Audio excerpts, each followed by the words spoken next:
panjang, pikir 2 kali sebelum kita melakukan unggahan di media sosial atau di internet. Kalau kita menemukan konten yang negatif dan kita berniat menegur, pertama adalah lakukan dengan cara yang baik. Niat baik yang dilakukan dengan cara yang baik dan dengan prasangka yang baik, ya seharusnya itu sudah menjadi ikhtiar terakhir kita untuk membuat konten internet menjadi lebih baik. Bahwa internet diciptakan bukan untuk orang yang baper ya.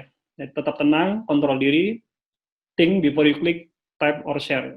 Ya, dari saya itu. Terima kasih banyak, Bapak-Ibu sekalian. Baik, bagus sekali. Terima kasih Pak Teguh. Yang terakhir, kesempatan kami sampaikan untuk Pak Iman untuk menyampaikan closing speech-nya. Silakan Pak Iman.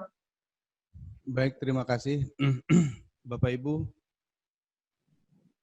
Bahwa kami dalam menegakkan hukum itu adalah tugas kami. Sehingga ketakutan apa yang menjadi harapan di masa yang akan datang, Bapak Ibu terhindar dari ancaman-ancaman pidana, maka itu berbalik kepada Bapak Ibu dan berbalik pada diri kita masing-masing. Sehingga seyoganya kita sama-sama menjaga supaya tidak melakukan perbuatan-perbuatan yang itu bisa berurusan dengan penegakan hukum. Sangat tidak enak. Maka dari itu, mari kita jaga hati, mari kita jaga diri, dan mari kita jaga jari jemari supaya kita terhindar dari jeruji. Assalamualaikum warahmatullahi wabarakatuh. Waalaikumsalam. Terima kasih banyak Pak Iman. Saya rasa closing-nya benar-benar baik sekali Pak, tepat sekali, dan itu juga doa kami semua, itu juga keinginan kami semua. Semoga sejawat kami tidak ada yang berurusan dengan Undang-Undang ITE. Semua kami setelah webinar ini akan menjadi pribadi-pribadi yang lebih sensitif, lebih sabar, dan lebih akurat dan teliti untuk menggunakan segala sesuatunya di media sosial. Dan terima kasih semuanya. Saya sebagai pemandu acara sesi yang pertama ini, mohon maaf Pak Iman, mohon maaf Pak Sulhan, Pak Teguh, bila ada hal-hal yang kurang berkenan di dalam saya memandu acara ini. Saya ucapkan terima kasih atas kesempatan yang diberikan. Dan saya berharap bertemu lagi dengan Bapak-Bapak semua di dalam seminar yang lain yang terkait dengan masalah yang menarik ini. Dan doa saya yang paling penting, kita semua jangan pernah bertemu Pak Iman di baris krim. Kita ingin bertemu Pak Iman di tempat seminar saja. Terima kasih Pak Imam, terima kasih Pak Sulhan, terima kasih Pak Teguh, dan semua sejawat saya berikan aplaus untuk beliau-beliau semua. Terima kasih Pak.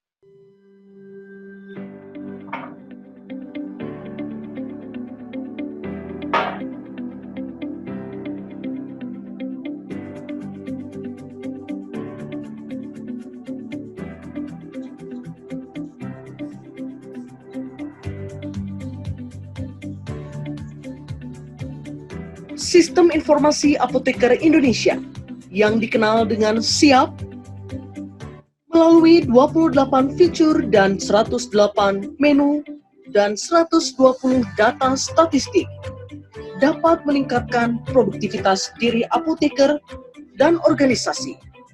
Hadirnya logbook profesi apoteker yang tercermin melalui pemanfaatan seluruh menu.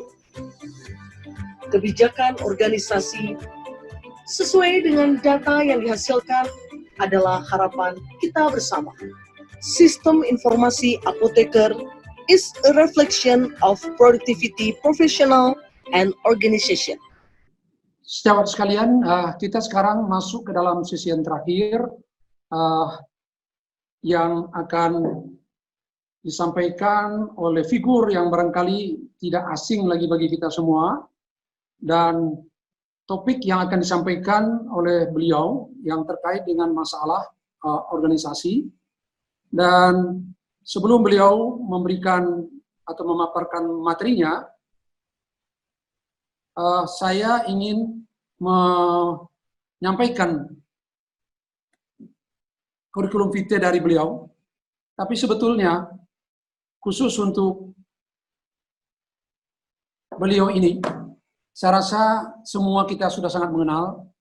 Sejak mulai dari mahasiswa, merupakan aktivis mahasiswa, dan setelah lulus beliau juga menjadi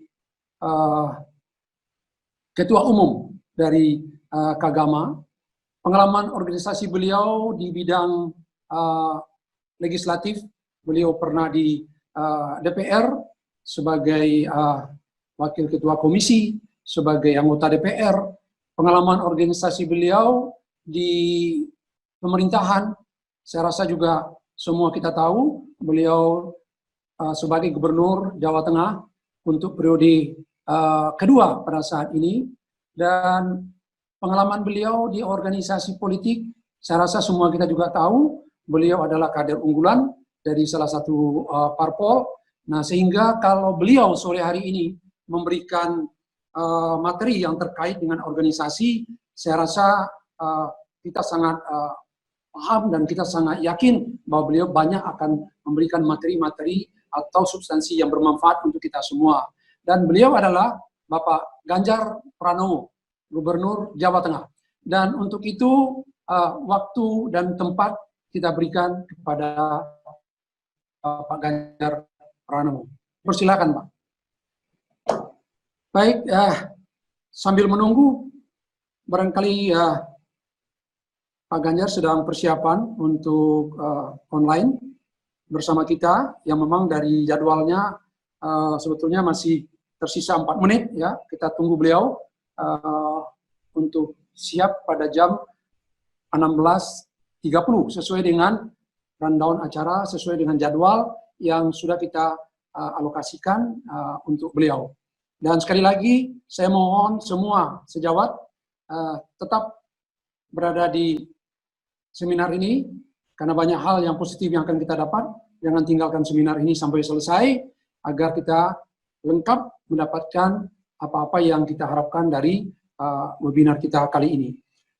Mohon tetap di tempat, dan nanti juga seperti tadi, sejawat semua bisa memberikan pertanyaan-pertanyaan melalui Q&A yang kita harapkan nanti bisa sebagian besar dijawab oleh Pak Ganjar Pranowo, dan semoga beliau nanti juga memberikan alokasi waktu kepada kita untuk melakukan diskusi segala sesuatu yang terkait dengan organisasi, bagaimana kita sebaiknya atau bagaimana etika kita dalam organisasi. Jadi kalaupun topiknya tadi kita sejawat semua baca bahwa topiknya adalah perbedaan pendapat dalam organisasi, saya rasa apa yang akan disampaikan materinya nanti oleh beliau jauh lebih luas daripada itu. Mungkin bisa kita sebut dengan bagaimana sebaiknya kita beretika dalam organisasi, bagaimana kita menempatkan diri kita agar bermanfaat untuk organisasi, dan setelah itu bagaimana kita mengharapkan agar organisasi bermanfaat untuk kita. Karena organisasi adalah suatu institusi yang kita adakan atau kita ciptakan untuk mewujudkan kepentingan bersama. Jadi tidak mendahulukan kepentingan yang sifatnya individual atau pribadi, tapi adalah kepentingan yang kita kategorikan kepada kepentingan bersama. Nah, semoga nanti materi yang disampaikan oleh Pak Ganjar akan mengupas semua ini, dan kita semua juga diberikan kesempatan untuk bertanya jawab seluas apa tadi yang sudah kita lakukan bersama 3 narasumber yang terdahulu. Dan mohon kesabaran dari sejawat semua untuk menunggu 1-2 menit lagi, mungkin beliau sudah siap untuk memberikan presentasinya. Dan semoga kita juga boleh memberikan harapan kepada IAI ataupun isi penerbitan, ke depan juga bisa memberikan atau menyelenggarakan seminar-seminar yang saling melengkapi, tidak hanya yang terkait dengan masalah farmasi dan kesehatan, tapi juga masalah-masalah lain yang juga akan menambah, akan membantu kita jauh lebih baik dalam pengabdian profesi kita di bidang farmasi dan kesehatan, dengan tambahan ilmu-ilmu, pengetahuan-pengetahuan dari aspek-aspek lainnya dalam hidup dan kehidupan ini. Saya rasa itu menjadi harapan kita semua, dan semoga ini bisa diwujudkan oleh organisasi kita ini. Sejawat sekalian yang masih online, saya rasa saat ini kalau boleh saya informasikan, kita masih bersama 1.561 sejawat yang masih ada di dalam line, dari seluruh Indonesia. Saya rasa yang masih